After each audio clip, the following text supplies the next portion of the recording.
Cities hit, homes destroyed, civilians killed. And Ukraine, the United States, all of us here are calling for a ceasefire. We are for peace. Putin continues the war. So the work of this contact group becomes even more important. We must step up, we must never step back. And so for our part in the UK, we delivered to Ukraine 10,000 drones last year. We'll increase that tenfold this year. Last year we trained Ukrainian forces in the UK. This year we will do so again at home and abroad, increasing our funding for that training by 20% to nearly £250 million. And our resolve is matched by allies from Europe and beyond, who've made major pledges today worth billions of euros to support Ukraine in its fight.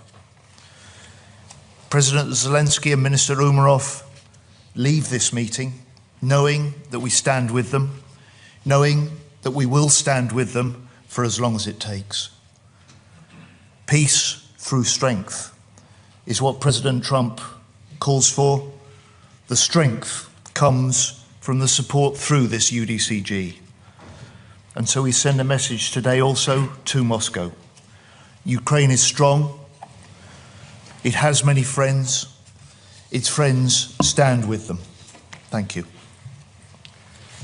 John, Rustem, ladies and gentlemen, this has been the second successful meeting chaired by us both, John. Thank you for the very good and friendly cooperation. Together with the other supporters of Ukraine, we set a lot of things in motion today. Germany and UK invite all partners to join forces to further develop UDCG. We are convinced that we can double our effort and deliver more effectively against the Ukraine demand signals. Therefore, we will work on proposals focusing especially on collaborative projects. This will allow us to jointly manage projects that would be too big for us individually. These proposals will also foster cooperation between Ukraine industry and the industries of partner nations. We also have to better integrate the different support formats, UDCG and SATU and capability coalitions. Our teams will meet next week, starting with this work, as I said, next week. Rustem, you have shown that you are capable of defending yourselves, and you are doing it prudently and effectively. You have become leaders in the area of drone development. You are successfully countering the majority of Russia's massive drone strikes. And just last weekend, you proved that you can use drones to neutralize weapons that might be directed against you. Congratulations to that really impressive operation. Last week in Berlin, we agreed, Rustem, that Germany will provide funding for long-range weapons that will be manufactured in Ukraine. With this, we are implementing the goal we have set ourselves, namely to strengthen your capabilities, both military and industrial. Produced by your defense industry, these systems will quickly be in the hands of your armed forces. In the case of the long-range weapons I just mentioned, even before the end of the year. Moreover, we will enhance the options available for repairing systems in Ukraine. And we will strengthen your air defense by delivering additional weapon systems and ammunition. With our immediate action on air defense initiative, we are once again approaching the other supporting nations. We want to raise money for additional air defense systems and their urgently needed ammunition. Last year, we were able to come up with roughly €1 billion this way. Under the title Enduring Action on Air Defense, this is to become a permanent instrument now. We were also able to find additional countries which will support the build-up of capabilities in electromagnetic warfare. Belgium, Estonia, Italy, Sweden, and Turkey. And this includes capabilities for ensuring friendly communication, reconnaissance and jamming of hostile communication, counter-drone measures. Rustem, this goes out to you in particular. Ukraine can count on all of us. Thank you very much.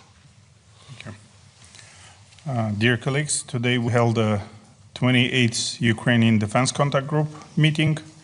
UDCG remains the most important platform for coordinating our international military aid to Ukraine. Our meeting sends an important message to the free world supports Ukraine in its fight for a just and lasting peace. Today's meeting of UDCG marked a new stage in our joint efforts. We always discuss and was today also approached by some of our closest partners who are providing billions in military aid to Ukraine and who are building joint ventures with us and buying from Ukraine industry for Ukraine needs. Our partners came to me and asked if Ukrainian companies could build factories for producing their cutting-edge products in their countries. Ukraine's military needs are the most important factor for us. I always stress this in our conversations with partners, and our partners said that they are willing to fully pay for all the production from these factories, and that our partners will even appropriate more funding for this. We agreed that products produced under Ukrainian license abroad will go to Ukraine so long as the war lasts. We're looking forward to considering all proposals from the interested partner states. We didn't have the name confirmed yet, but we call it for now Ramstein Investment to Industries Initiative, which is a strategic shift. Under this initiative, Ukrainian companies could invest in our UDCG partner countries, and companies from UDCG countries can build their mega factories in Ukraine. We'll build drones, missiles, ammunition, and other weapons together. Ukrainian drones have changed the battlefield, and now they will change how Ramstein countries prepare for future threats. The Ramstein Investment for Industries is a major step forward in building a stronger defense of freedom. We hope that the Ramstein Industries Investment to Industries initiative will be supported through the SAFE program. This is a program from EU that will provide up to 150 billion euros for weapons production. Our partners are ready to move ahead. This is a win-win for everyone. Ukrainian companies can invest in Europe, and European companies or Euro-Atlantic companies can build their factories in Ukraine. Ukrainian companies, of course, will gain access to financing, advanced technologies, and new production sites, and strategic partnerships with leading global players. Our allies will have the opportunity to build their industrial strengths, but with all weapons supplied to Ukraine. Together, we are not only defending freedom, we are shaping the future of Ramstein defense. I'm grateful to all the countries who have recently announced new military aid packages to support our fight for freedom and peace. I'm grateful to my very good friend, Secretary Healy, and Minister Pistorius for organizing this Ramstein meeting. Peace in Ukraine must be just, lasting, and protected by international unity. Together, we are working to achieve this through the Ramstein Investment to Industries initiative and other ways. Thank you, our partners, for stepping up your support. Our unity brings a just peace closer. Thank you very, very much. Thank you very much, Secretary of State Healy, Minister Pistorius, Minister Umerov. We'll now take questions. The first question is to Roxolana Lisovska from the Ukrainian Public Broadcaster. Thank you. My question for both of us and Secretary Healy and Minister Pistorius. So on May 10, the leaders of the coalition of willing agreed the framework of sanctions against Russia in case if Russia slows down the peace talks. So in the past few weeks, Russia hasn't shown any really interest in negotiations. Should we expect those sanctions to be applied? And if yes, when? And also, I have to ask, were Britain and Germany aware of Operation Spider's Web, and how can you assess it? Well, to begin with the second question, there is no answer as far as Germany is concerned. I really admired what they were doing over there, but it's not my role to give a comment on that. So I'm sorry for that. The first question, we were talking about that issue several times, and I think it is a matter just of a couple of days whether there will be another stronger sanctions or not. This is not up to me. It's a decision of the entire government in Germany. But of course, we are in close contact with the European Union and with our partners and with UK to discuss that. But I don't have, at least not for the moment, a concrete answer for you. I'm sorry for that too. So hats off to Ukraine for Spider's Web. It reminds us that Ukraine can inflict deep damage on the Russian military. It reminds us that Ukraine is very much in this fight and determined to prevail. And we, as the nations standing with Ukraine, are determined to support in whatever ways that we can.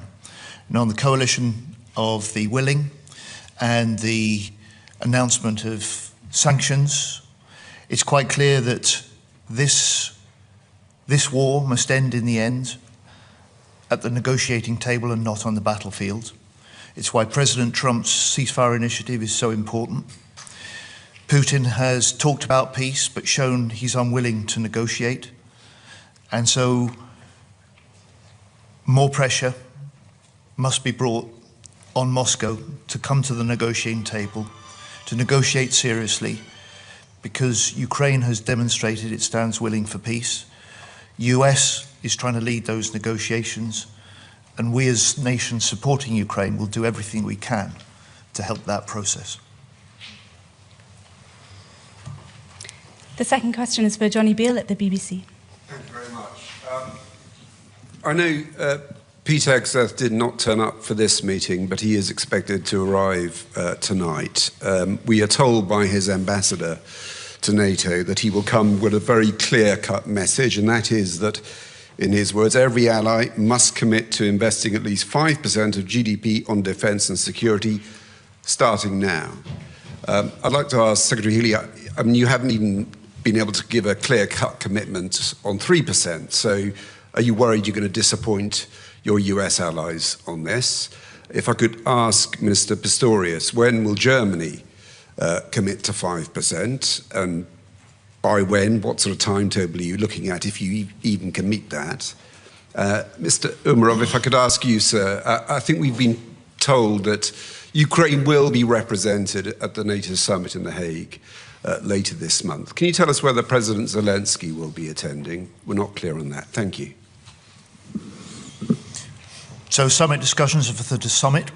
But those summit discussions will not just be about funding profiles, they will be about the crucial capabilities that each one of the 32 nations will contribute in the years ahead to strengthening NATO's collective deterrence and its collective defence. It is a matter not just of how much nations spend, but how they spend it. And in the UK, we've recently released our Strategic Defence Review that sets out a 10-year vision for how we'll transform Britain's forces, reinforce our NATO-first contribution to this alliance, and we recognise the urgency. We're a government that's increased funding for defence by £5 billion this year, made the plans to increase to 2.5%, a level that the UK has not spent for 15 years, and we'll do that in 2 years' time. We will do that by switching money directly from overseas development aid. It's a tough decision to do. And as the Prime Minister said, we're committed to spending what we need to deliver that strategic defence review. But the 5% does matter to the Americans. Can you make it? I mean, do you think you're worried you'll disappoint them? No, we will enter the discussions at the summit. The commitments that we make are valued as capabilities to this coalition. The NATO and NATO allies, including the US, value what the UK brings to NATO. We're the only nation with a nuclear deterrent that commits it in full to the NATO alliance, to all of our allies. Yesterday, I confirmed that we will double the amount of investment in this Parliament on drone and autonomy technology that will transform our forces, making our commitment to NATO stronger. And I also announced that yesterday we put £1 billion into our laser weapons, Dragonfire, within 2 years we'll have that in operation on our destroyers, and then the following year we'll put it in the hands of our army, reinforcing the British armed forces but making an even bigger contribution to NATO. It's important to measure the nation's contributions to NATO in what we provide as well as what we pay. In the first place, I would like to highlight that there is nobody who really postulates 5% by anybody from now on, because this is really unrealistic. What we are talking about is to increase the percentage in the years to come. This is possible and certainly needed. We will, as John highlighted too, we will discuss that topic on the summit. And it's not about disappointing anybody. It's about negotiating about what is necessary and about what is possible. This is a negotiation between grown-up people and responsibilities in the nations. And what I rather prefer to discuss about is we need and we must achieve the NATO requirements, the NATO capability requirements, and the national ones. This is our task, which has to be fulfilled up to 32 or 33, the latest, whatever. And that costs a ton of money. Let it be 2.5 or 3% or 3.5. But there's one challenge with it which nobody really discusses about. It's not only, as I mentioned earlier, it's not only about the percentage and the money and in euros or dollars or whatever. It is about how much money is really be able to be spent actually at the end of the year if industry is not able to deliver what we ordered. So if I had 3% of the German GDP, which would be 125 billion euros a year, and I can't spend it till the end of the year and have to give back 20 or 30 or whatever billion euros to the finance minister, this guy would be happy, but I wouldn't have spent and I wouldn't have achieved 2% or 3% or whatever. So we have to find a realistic compromise between what is necessary and what is possible really to spend, and we need new instruments for doing that and to enhance the possibilities of our industry in Europe and beyond to produce more than they used to do before. This is a challenge, so it's not only about percentage, but I know I'm not naive. We will discuss about 3.5 or 1.5%, whatever, but what we need is to remain realistic. If we are invited, we will definitely consider it. We shall be invited. You know that Ukraine sometimes not invited. So this is the biggest challenge to us. You can't say who's coming. If, as I said, we will be invited, I'm not aware of this actually discussion because not my pot of coffee, but we definitely always consider. Thank you. The next question is for Sabina Siebold, Reuters. Thank you. Minister Umerov, another question on the summit. We've been hearing rumors there might be a NATO-Ukraine Council at ministerial level, which would affect you. So can you tell us whether there's a NATO-Ukraine Council planned either at defense ministerial level or at foreign ministerial level? And another question to Minister Pistorius. Sorry, again on the timetable for the 5%. Your Lithuanian counterpart today demanded that the target date should set by 2030. The latest, not 2032, but 2030. Would that be something that Germany would be ready to consider and to meet a target by then? Thank you. Well, I would rather prefer not to give an assessment to public statements of my very valued colleague from Lithuania, because this is not about Lithuania or any other state in the Baltics or on the eastern flank. I know the special effectiveness of what is going on in the world, but still, whether we will achieve 3.5% plus X in the year 2030 or 2032 is not really the most relevant question, to be honest. NATO-Ukrainian Council hopefully will be made tomorrow on a ministerial level, and I'm planning to attend it. Thank you. And the NATO summit?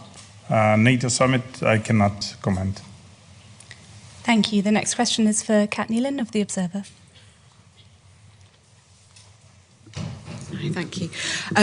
Defence Secretary, the Strategic Defence Review talks a lot about cyber threats, and you talked about how many the UK has seen.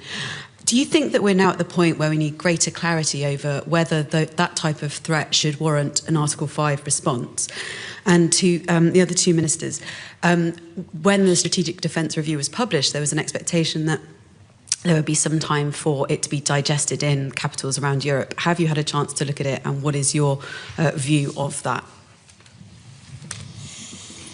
So you're right that the UK, and it will be the same for Boris in Germany, has been subject to an increasing level of cyber attacks. We in the defence field have been the subject of 90,000, at least 90,000 attacks in the last year, directed at defence across the board, all of which can be linked in some way to states. So there's a level of aggression which is rising. There's a level of threat which is increasing, not just to defence but to the way of life, because it has civilian impacts as well. And that's why we are, as part of the Strategic Defence Review, investing more into our cyber defences. We'll set up by the end of this year a new cyber and electromagnetic command, and that will pull together both our defensive and our offensive cyber operations. I have to confess I didn't read it yet completely, because it's more than, I think, 5 pages. But I read kind of a summary, and I asked my experts in my ministry to give me a bigger overview of what is really written in it. Unfortunately, I don't really know why, but I didn't have the time for it for the moment, but I'm very curious to read it. It's a great product. Actually, thankful to Secretary Healy for sharing, and I started reading it. It takes a lot of time to come to UDCG meetings, so it's a good way to read. I didn't finish it yet, but it's a great product, and thank you for sharing. I think your journeys are longer than ours to get here. Definitely.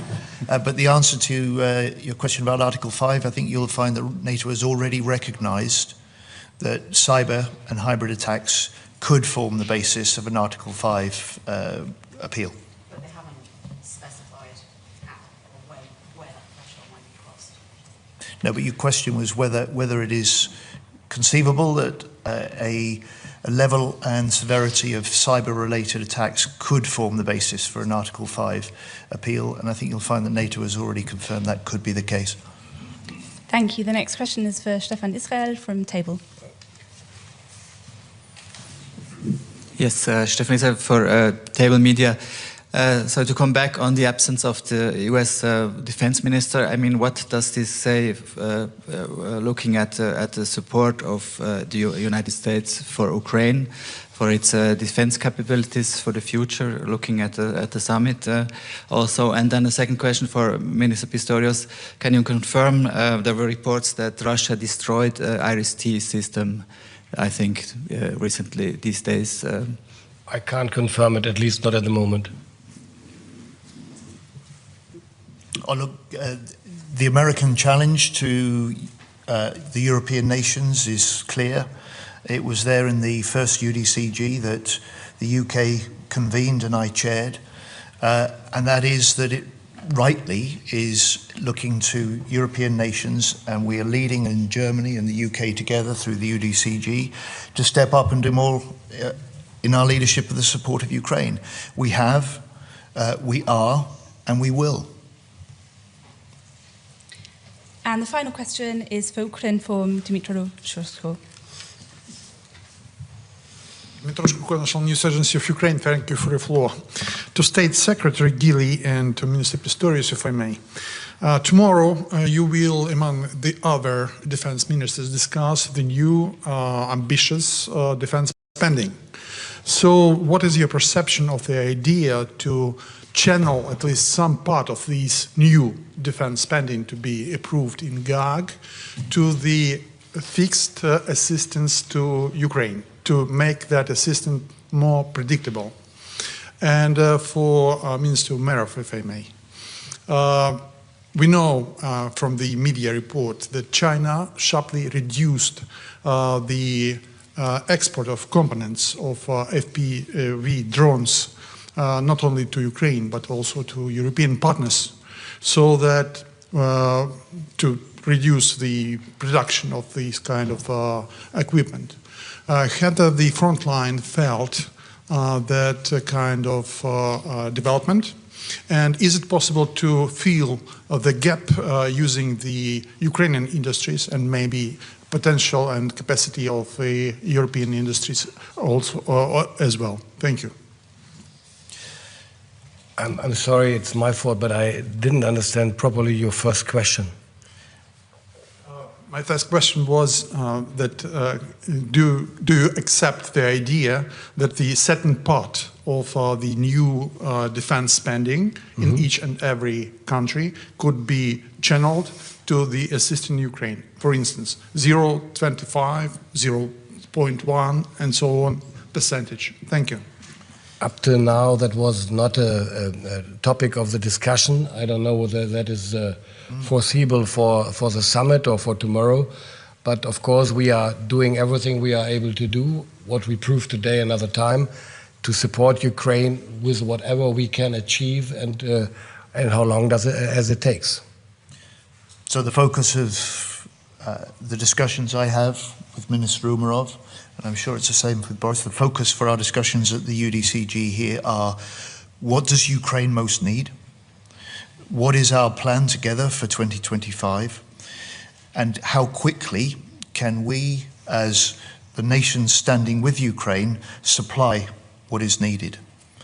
And what we provide and how quickly we deliver it is more important than a sort of general discussion about levels of spending. But on levels of spending, in the UK, part of stepping up and speeding up our support for Ukraine means that in this year, we will be spending on military aid to Ukraine £4.5 billion. That's a higher level of support than ever before. And we will continue our support next year and the year beyond and the year beyond that for as long as it takes. Sorry, may I ask a follow-up question? There's been a lot of confusion today on this point. When you talk about GDP, I'm Lara Jakes, I'm with the New York Times. When you talk about GDP percentages, whether it's 3.5% or 5% or whatever, will the definition of core military capabilities for domestic defense now include aid to Ukraine? I think that's what we're trying to understand, if that's part of the discussion right now. Thank you. It's not part of the discussion today at all. Yeah, I'll answer. Our capacity or capability in Ukraine to produce drones is up to 10 million drones, and it costs us $11 billion. We invest up to $5 billion, and there is a gap of $6 billion. So that's what I addressed to UDCG. As for your specific question, on FPV, we are able to produce ourselves, but we have a shortage of finances. On Mavic drones, which is Chinese production, there was reports of, let's say, that it was redirected to Russia rather than to Ukraine. And we have experienced the problems of purchases through different channels, through different countries. We've tried to manage to procure them from all of the UDCG members as well. And we, in addition to it, we started a program to localize these drones. We achieved it in several months, but before, from the time they start redirecting it, we had experienced problems, but now we have Ukrainian-made, let's say, products that we are procuring and closing the gap. Thank you. Thank you. Thank you very much. That concludes this press conference. Thank you all. Thank you, ministers. John, what's the next?